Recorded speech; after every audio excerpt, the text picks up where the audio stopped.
नमस्कार दोस्तों, स्वागत है आप सभी का। जैसा कि नोट सेट की एग्ज़ाम की डेट तय हो चुकी है, 12 अप्रैल की डेट है, ठीक है। और बात करें कि भाई नोट सेट की एग्ज़ाम पास करने के लिए कौन सी बुक हमें उठानी चाहिए और कौन सा कंटेंट हमें इस टाइम पढ़ना चाहिए, कौन सी चीज़ें हमारे लिए यूज़फुल हो सकती है। तो पहली बात करें यहाँ पर, सबसे पहले तो अपने कोचिंग के नोट्स। अब कोचिंग के नोट्स जो आप पढ़ रहे हो, एक तो बात के चलो कि बहुत सारी कॉपी किताबें अपने पास होगी। अब दूसरी बात कर चलते हैं कि कोचिंग के नोट्स पढ़े कैसे। तो मेरा क्या तरीका रहता था, जैसे मैंने मान के चलो कोई भी मैंने टॉपिक पढ़ा, तो मैं क्या करता था, जैसे इम्यूनिटी का है ये, तो मैं क्या छोटे छोटे डब्बे में ऐसे की पॉइंट्स बनाता था। जब भी आप कोई भी पढ़ाई कर रहे हो ना, तो आप एक की पॉइंट्स बना बना के चलें, ये देखिए, है ना। तो जब भी आप की पॉइंट्स बना बना के चलेंगे ना इन चीज़ों के, तो लास्ट के टाइम पे जब होते हैं ना, तो वो चीज़ें आराम से अपने दिमाग के अंदर बैठने लगती है। तो ये क्या होती है, स्मार्ट स्टडी। और एक क्या होता है कि आप जब रिवीजन करते हो ना उस चीज़ का, तो एक तो आपने पैसेज की तरह पढ़ लिया, तो वो कोई रिवीजन नहीं है। हमेशा रिवीजन में वो देखो, जैसे बिल इम्पोसेट देख लिया, ये देख लिया, लोकेशन देख ली, CD4 के मार्कर देख लिए, उस हिसाब से क्योंकि क्या अपने क्या ऑब्जेक्टिव टाइप के क्वेश्चन आते हैं ना, उसके अंदर 4 आंसर आते हैं। तो 4 आंसर में क्या होता है कि अपन को एक लगाना होता है। तो दिमाग अगर शातिर दिमाग और मस्त दिमाग है ना, तो आपका यूं ही केस कर लेगा उस चीज़ों को। हमेशा कम पढ़ोगे, ज़्यादा पढ़ने से क्या है ना, स्ट्रेस आता है। इसलिए हमेशा कम पढ़ाई करो, लेकिन कम पढ़ाई इस तरीके से करनी चाहिए कि स्ट्रेस भी ना आए, अपना काम भी निकल जाए और अपन मस्त तरीके से पढ़ाई भी कर लें। तो पहली बात तो मैंने ये बताया कि आप कोचिंग के नोट्स आप पूरे क्लियर करके चलें। आपकी एक गलती आपको लेके बैठ सकती है। अब दूसरी बात है कि साहब क्वेश्चन प्रैक्टिस के लिए क्या करें।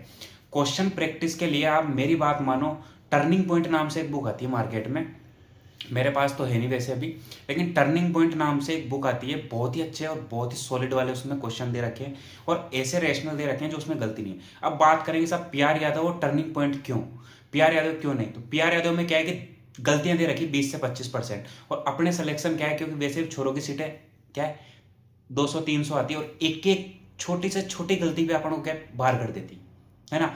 तो दूसरी बात तो ये होगी, आप टर्निंग पॉइंट ले सकते हो। अब बात आगे साहब, हमारे पास तो टाइम कम है।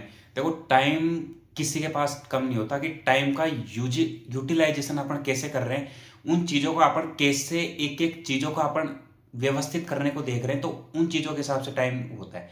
अब बात करते हैं साहब उसके बाद थ्योरी के लिए क्या करें। थ्योरी के लिए जो राम मस्त बुक है, अब सब बोलते हैं टारगेट आई, भैया जमाने गए, है ना, जमाने गए, छोड़ दो उन चीज़ों को। थ्योरी के लिए आप ये मिशन परिचारिका की बुक उठा सकते हैं। मिशन परिचारिका की बुक में आपको पता है क्या मिलेगा, जैसे ये है ना, विद इमेज बेस, इन्होंने हर चीजें एक एक चीजें बता रखी है, और पॉइंटों में इनमें साथ के साथ इन्होंने क्वेश्चन भी डाल रखे हैं। तो ये चीजें क्या है, बहुत अच्छी चीजें, और इन्होंने इसमें क्वेश्चन भी डाल रखे हैं।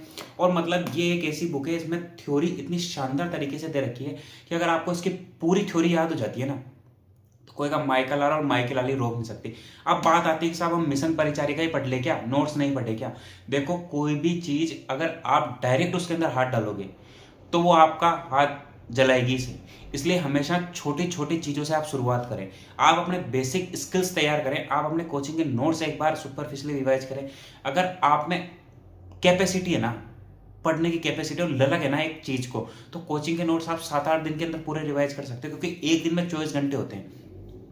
और मनुष्य को पावर है निरंतरता की। जितना ज्यादा घिसेगा, सोना जो भी है, सोना जो भी जितना ज्यादा घिसता है, डायमंड होता है जितना ज्यादा घिसता है, चमक फिर उसमें आती है। अपन अपने शरीर को जितना दुख देंगे ना, जितने अपन मेहनत करेंगे, उतना ही अपन इतनी रंग लेके आएंगे कि अपन सोच नहीं सकते।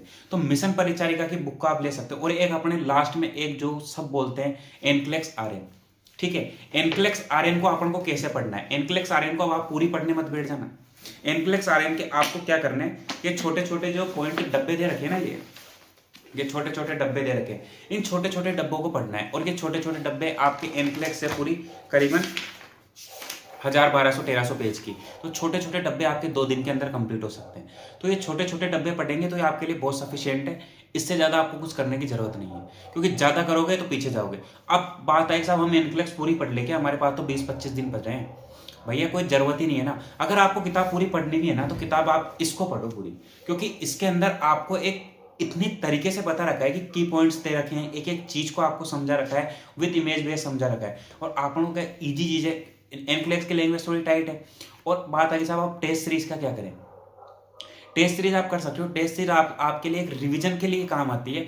और रिवीजन, क्योंकि टेस्ट सीरीज इसलिए इंपॉर्टेंट है कि कोई चीज़ अगर आपको ऑफलाइन मान के चलो नोट्स में नहीं लिखाई है, ऑनलाइन जो भी आप कोचिंग ले रहे हो उसके अंदर नोट्स में लिखा है, तो वो टेस्ट सीरीज के अंदर मिल सकती है। तो आप उन चीज़ों को बेसिक बेसिक तैयार करके, जैसे मैंने ये कॉपी बना रखी, तो ये कॉपी मेरी टेस्ट सीरीज की लगभग टेस्ट सीरीज की है। मैंने एक एक चीज़ें, मेरी ये कॉपी है, इस कॉपी को पढ़ लो और नोट सेट पार हो जाता है, बस इतना है। उस टाइम तो हो जाता था, लेकिन अब हमारे टाइम का पता नहीं है। मैं इस बार देने की सोच रहा हूँ। वैसे क्या होता है क्या नहीं होता, भगवान का भरोसा है।